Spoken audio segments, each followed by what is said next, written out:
Matapos ang tricycle drivers, umarangkada na ang pamamahagi ng cash relief assistance sa mga PUV drivers kung saan ang nakaschedule ngayong araw ay ang TNVS drivers. Si JM Thompson sa sentro ng balita. Walang patid na pagbibigay ng ayudang pinansyal ang Department of Social Welfare and Development o DSWD sa iba't ibang sektor, lalo na sa mga driver na lubhang apektado ng taas presyo ng produktong petrolyo. Makakatulong din kahit paano po to.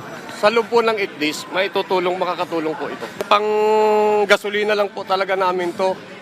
Doon sa nawawala sa amin na Dati po kasi ang full tank po namin, 1.8 lang. Ngayon 3,000 na po talaga ang full tank po namin. Tuloy-tuloy ang pamamahagi ng 5,000 cash assistance dito sa Quezon City ng DSWD para sa mga TNVS drivers bilang tugon sa walang tigil na pagsirit ng presyo ng produktong petrolyo. Dulot pa rin ng kaguluhan sa gitnang silangan. Tinatayang nasa 8,000 TNVS drivers ang inaasahang makatatanggap ng cash relief assistance na 5,000 piso dito sa Quezon City Circle. Simple lang ang requirement.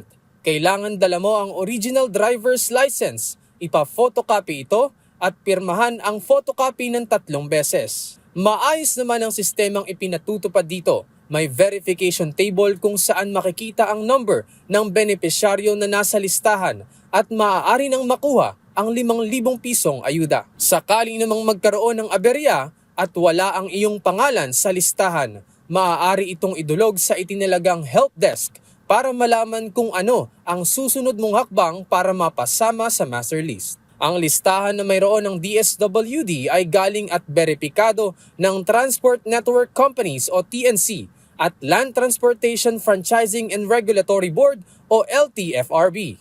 Sa bayang nagaganap sa iba pang lungsod at munisipalidad sa Metro Manila ngayong araw ang pamamahagi ng ayuda. Magsisimula namang palawigin pa ang pagbibigay ng fuel subsidy program simula 6 ng Abril para sa iba pang sektor. JM Thompson para sa Pambansang TV sa Bagong Pilipinas.